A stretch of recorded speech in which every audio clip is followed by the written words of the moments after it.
This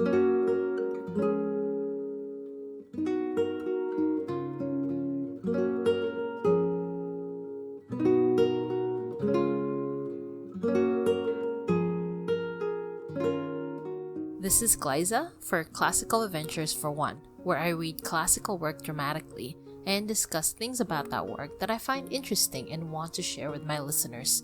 If that's something that you're into, stick around and let's talk about fictional books of the past.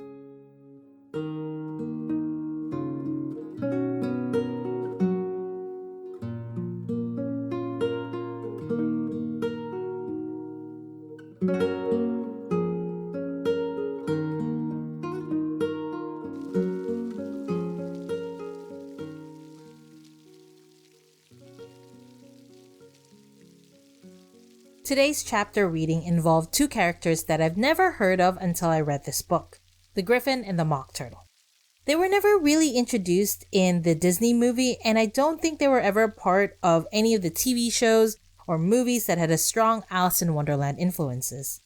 Personally, I don't know why, as they're such interesting characters. The Griffin seems to be this positive character, sort of like Winnie the Pooh, whilst the Mock Turtle is obviously Eeyore. That's why I tried to play my voice like him while I was reading his lines. If you want to hear it, the link to the first part of this two-parter episode is below. The art pieces for today's episode is done by the amazing Joss Licker. I hope I pronounced that name properly.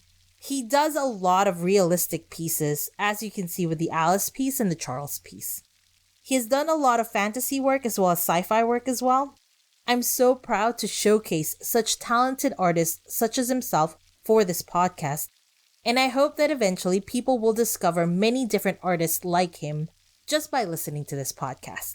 Check his page out, you guys, and show him some love and support. Problematic. That's a common word I've heard multiple times in multiple conversations about multiple celebrities, authors, directors, comedians, and favorites. Famous people that no one would think could be brought low, being rejected by their fans for being problematic. There are three that comes to mind for me: James Gunn, Joss Whedon, and J.K. Rowling. Why these three? I think for me it represents certain aspects of being problematic or being cancelled. James Gunn is the best scenario. Most people remember it and have accepted that he made bad choices in the past. And for the most part, people have forgiven him. He's working again and people are just happy to have him back. Joss Whedon? Well, the people are torn. Is he a monster? A lot would say yes. Is he still a genius? Maybe. People are torn, and it is one of those things that is still developing, even though for many he has been problematic for as early as when he was still just known for Buffy, and for what he did to Charisma Carpenter, the lovely actress who played Cordelia Chase. As for J.K. Rowling, she's in the worst case scenario, I think. Almost all of the goodwill given to her has been lost, and sure, there are those that still support her because of her views, but a majority do not. Would she ever recover? I don't know, and it all depends on how forgiving people can be. I mean, they forgave James Gunn for his shitty comments that he has apologized for. Maybe if she apologizes for her views, people will forget and forgive her too. Problematic. That's the topic I want to focus on today, in regards to Charles Ludwig Dodgson. This episode was so hard to do because I wanted to present it in such a way where it is without bias and clear, but how can I ever really present anything without bias when I'm only human? We all have our biases. I hope for today's episodes I can present to you Charles and you can decide whether Charles is a problematic fave or a misunderstood one. I will be tackling two main questions because that's honestly all I have time for. The first one is tame. Was Charles a druggie? Did he support taking drugs, and was this whole story of Alice's adventures in Wonderland meant to support that view? The second question is a little bit harder. Was Charles a pedophile?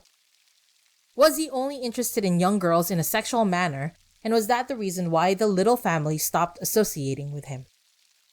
Oof. Already I'm hoping that I don't mess up this episode. Here goes. The first question.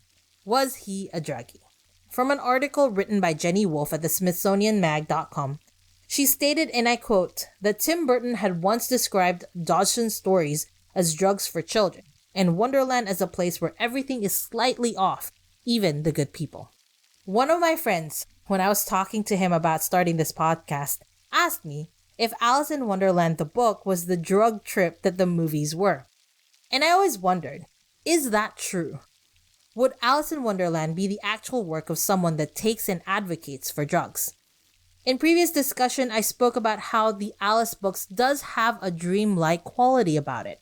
How Alice just accepts things and goes along with it because you never question your dream. You just go in, get it done, and wake up. But there are many who claim that Alice in Wonderland is due to Charles going on LSD and writing the worst, best acid trip of all time.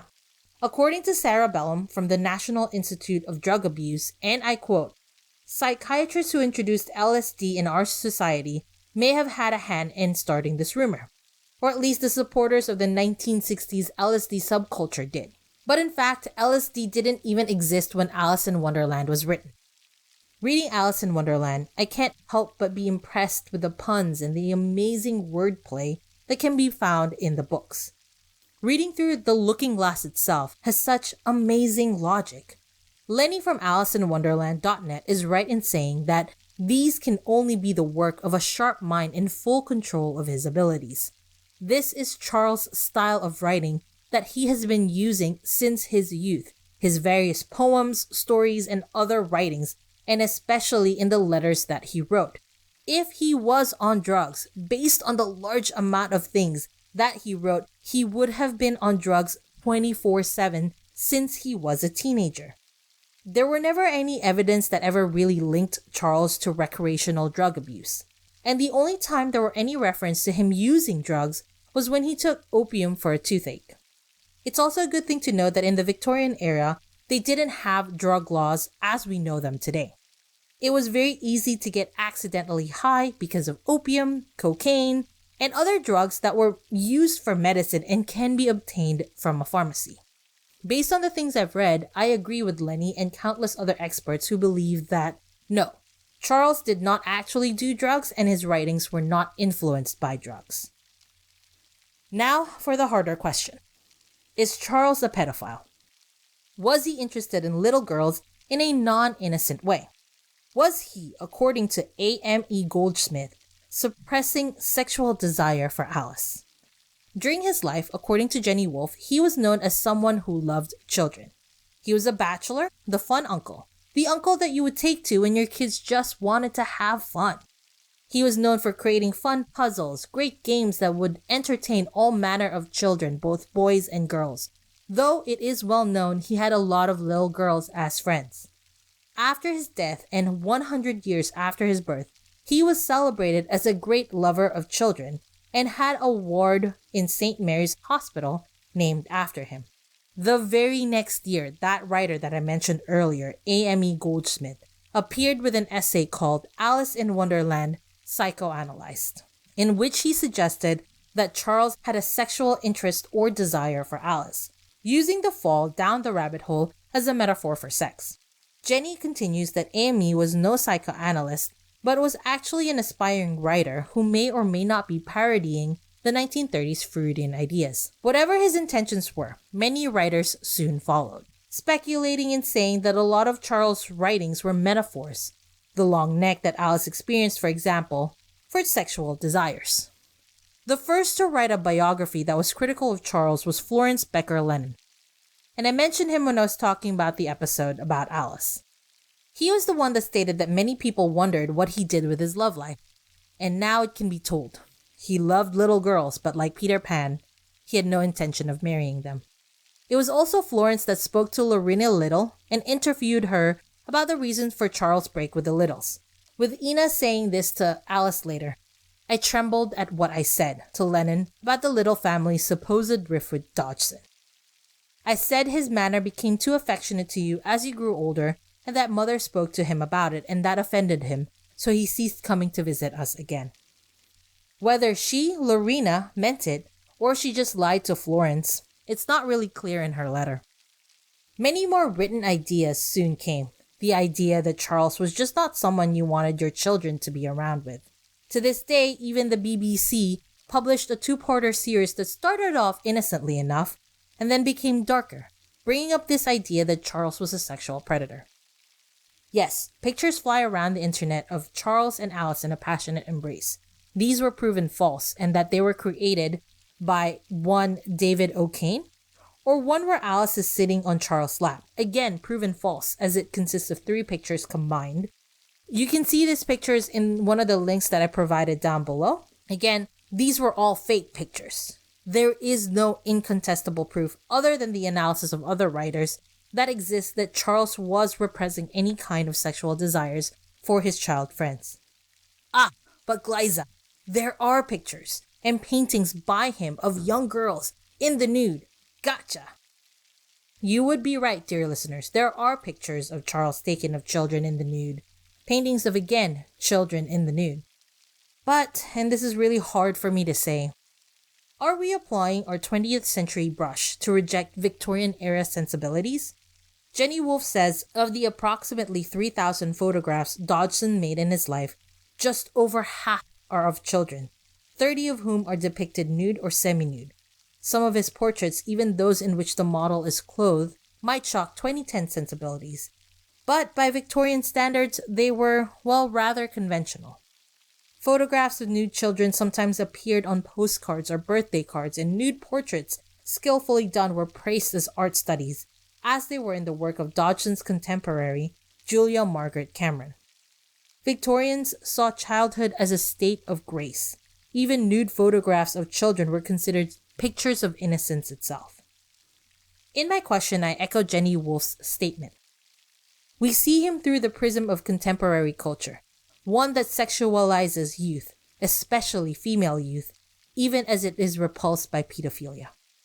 Anyway, though we speculate one way or the other, there really is no concrete evidence that he was sexually attracted to them. When his child friends grew, they only told positive stories of a warm friendship that continued on till adulthood. A friendship made by a man who probably missed the games that he would play with his younger siblings, and had a lot of imagination to share. Where do I stand? I try not to show bias when I record my episodes, and I've obviously failed in this aspect, but I do tend to believe in the good in people. And I think Charles really just enjoyed his friendship with kids because he missed his family, and maybe he wanted a child of his own. Who knows? What I do know is that the negative view of him only seemed to have arisen several decades after his death, giving him no opportunity to defend himself. I don't really believe in guilty until proven innocent. Thank you to Lenny from AliceInWonderland.net for letting me use a lot of his resources, as well as Goots Klug, I hope I said that right, on Twitter as @BonnetMaker, for really helping me out with his resources. I know I didn't really add much to the discussion, I don't think, but I hope you and everyone else liked it. Definitely thank you guys for joining me on this adventure, and if you're listening to this on YouTube, please remember to subscribe, like, and share if you found this episode interesting. I would love to hear from you, so please leave a comment below if you have anything that you want me to know or tips to improve on. If you're listening to it anywhere else, please subscribe, like, and share it to people you think might like it anyway. And you can also email me at classicalglyza@gmail.com. Again, I'm Glyza, and this has been Classical Adventures for One. See you on the next adventure.